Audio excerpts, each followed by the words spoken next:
PSU के छात्रों ने शैक्षणिक शुल्क माफ करने की मांग को लेकर कुलपति को सौंपा ज्ञापन। रीवा अवधेश प्रताप सिंह विश्वविद्यालय के छात्रों ने फीस माफी को लेकर कुलपति को ज्ञापन सौंपते हुए उन्हें अपनी मांगों से अवगत कराया और कहा कि कोरोना महामारी के चलते काफी दिक्कतों का सामना करना पड़ रहा है। एक तरफ जहां अभिभावक रोजगार मुक्त हो गए हैं, ऐसे हालात में समस्त छात्र शुल्क देने में असमर्थ हैं, क्योंकि कोरोना महामारी के कारण कक्षाएं भी निश्चित रूप से संचालित नहीं हो पाई हैं और न ही छात्रों ने विश्वविद्यालय की भौतिक सुविधाएं, बिजली, पानी, लाइब्रेरी आदि का उपयोग भी किया है। इसके बाद भी विश्वविद्यालय छात्रों से शिक्षण शुल्क के साथ साथ अन्य फीस वसूल रहा है, वह न्यायोचित नहीं है। छात्रों की सभी समस्याओं को ध्यान में रखते हुए शिक्षा शुल्क में रियायत देने की मांग छात्रों द्वारा की गई है। अगर इनकी मांग पूरी नहीं होती तो सभी छात्र कोरोना महामारी में भी उग्र आंदोलन करने को मजबूर होंगे, जिसकी संपूर्ण जिम्मेदारी विश्वविद्यालय प्रशासन की होगी।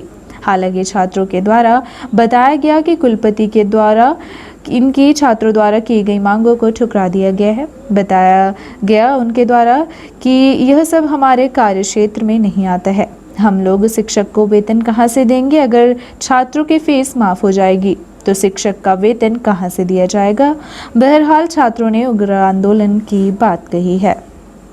जी, हमारा नाम शिवांशु जी शुक्ला है और हमारे साथ नमन मिश्रा हैं और हम लोग लॉ इंस्टीट्यूट के छात्र हैं। क्योंकि इस कोरोना जैसी विश्वव्यापी महामारी के संबंध में इसके चलते हमारे घर से जो हमारे पेरेंट्स हैं वो बेरोजगार हो चुके हैं और विश्वविद्यालय द्वारा इसके संबंध में कुछ भी फीस कंसेशन या शैक्षणिक शुल्क माफ़ करने की कोई रियायत नहीं की गई है। जबकि हमने विश्वविद्यालय में महोदय साहब से बातें करी, उनका साफ ये इसमें नकारात्मक पक्ष हमारे सामने आया है। उन्होंने परीक्षा शुल्क माफ़ करने के लिए सीधे मना कर दिया और हमारी समस्या का उन्होंने पूर्ण रूप से मतलब नहीं सुना। उन्होंने बोला कि देखिए फीस तो लगेगी ही, क्योंकि हमें टीचर्स को पे करना होता है और अगर टीचर्स को पे करना होता है वो सब ठीक है, लेकिन जब हम भौतिक सुविधाएँ जो हैं हमारी बिजली, पानी, लाइब्रेरी और साइकिल स्टैंड या जो भी हैं, तो अगर हम सुविधाओं का उपभोग नहीं कर रहे हैं तो हमसे उस बात की शुल्क क्यों ली जा रही है? और अगर इस बात की अगर शुल्क ऐसे ही ली जाती रही तो विश्वविद्यालय प्रशासन के खिलाफ हमारा आंदोलन और उग्र हो जाएगा।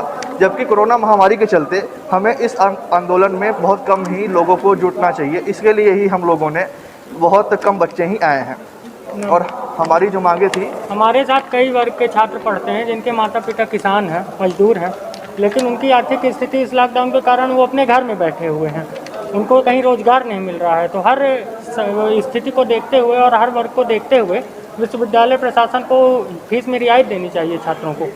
कितने छात्रों ने मिलकर ज्ञापन सौंपा है? करीब हम लोग 16 छात्र थे। क्या आश्वासन दिया गया? आश्वासन ये दिया गया कि हम इसमें कुछ नहीं कर सकते हैं और इसमें जो है तो ये हमारे अधिकार क्षेत्र के बाहर है। आगे आप लोग क्या करेंगे अगर आपकी मांगे नहीं हो रही? अगर हमारी मांगे नहीं पूरी होंगी तो हम इसमें जो है फिर से जो है उग्र आंदोलन करेंगे। नाम बता दीजिए। नमन मिश्रा।